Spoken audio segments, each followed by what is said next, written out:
Hi there, Rexy. Hi, Scott. What's up? I just want to ask you, what's the best thing to do if you see a Tyrannosaurus Rex? What? Pray that it doesn't see you.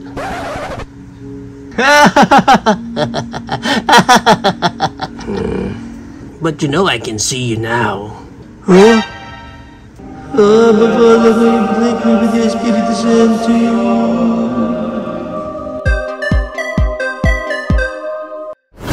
Here's the toy that we're going to review for today. This is the Hammond Collection Scutosaurus. And as you can see here, the packaging, meron ng window sa harapan. And at the back, we have here the obligatory product shot, yung features dito ng ating toy, and yung iba pang line-up natin sa Hammond Collection. On the side, profile pic lang ni Scutosaurus, and at the other side, Hammond Collection logo on top. Magandang packaging ng Hammond Collection, and at the bottom, barcode and stuff. Pag na-unbox natin ang Scutosaurus natin dito, makita natin siya dyan sa kanyang orange background, and naka-clamshell pa siya. So yan, clamp na natin yan. Pag na-unclamp na natin yung figure natin dito, you can see na dalawang pieces siya. And yung kanyang tiny tail ay nakahiwalay na. Yun lang yung ipipeg natin dito sa kanyang likuran. And yeah, ball joint lang naman. So hindi ganun kahirap and pwede mo pang maalis yan. Tail niya na yan.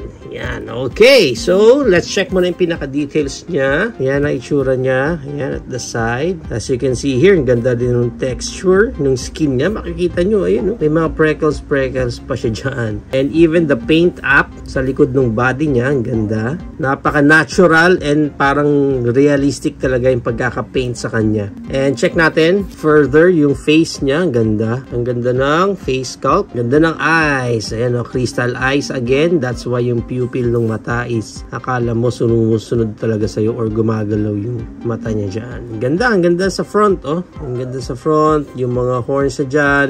Ito mga horns niya dito sa baba, soft rubber na lang din siya. Although yung mga nails niya, wala nang paint. Hindi na pininturahan yung mga nails niya dyan. Sayang. Pero overall for me, maganda. Also, itong sa ilalim nung face niya. Mas maganda yata itong lighter color na to is tumuloy hanggang dito sa ilalim ng mouth niya. No? Kasi pagdating dito parang bitin eh.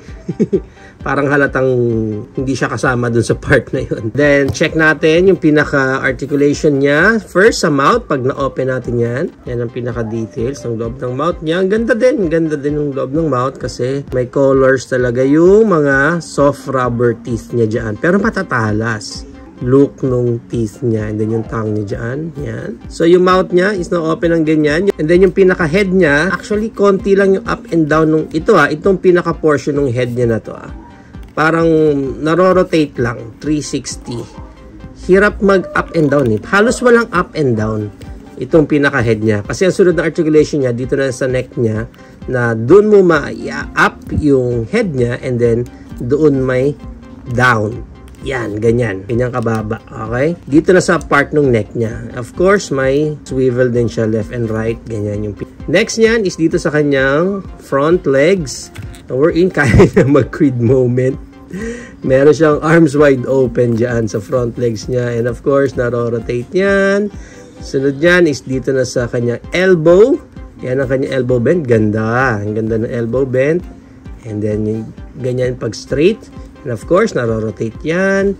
Dito na sa kanyang feet, na up ng ganyan, and na back ng ganyan. And then of course, naro-rotate din yung paa niya na yan. Next is dito sa back legs niya. Yung back legs niya may wide open din ng konti. Yan, back legs niya. And then, naro-rotate yan. Pwedeng ma-rotate 360, but medyo maharang na itong upper portion nung sa skin niya. So, hanggang ganyan lang, and itong hanggang ganyan lang din. Next articulation niya is dito sa kanyang pinaka knee part. Diyan, ganyan ang straight. And then, ito naman yung pinaka bend niyan. Ganyan. Sa pinaka paan niya, dito sa back legs, wala nang any articulation. So, isang buo itong portion na to. And of course, yung kanyang tiny tail is ball jointed. So, naro-rotate yan. And may up and down din yan na ganyan. The height of our Scutosaurus here is around 3.5 inches. And yung length naman niya is around 6 inches. And let's compare it to our other figures such as our baby Triceratops. This one is also a Hammond collection. And our mommy Triceratops, Hammond collection as well. Hammond collection Tyrannosaurus Rex. Our human figure, Dr. Ellie Sattler. And our Hammond collection, Brachiosaurus. So that's our high comparison. If you're planning to avail this Hammond collection Scotosaurus, ang price range niya is around 1,200 pesos up to 1,900 pesos. Depende na lang again kung saan kayo makakakuha ng specific copy nyo nito. There you have it now guys, na ang ating Hammond collection Scotosaurus. What do you think of this little dino? Is it a go for you or a no for you?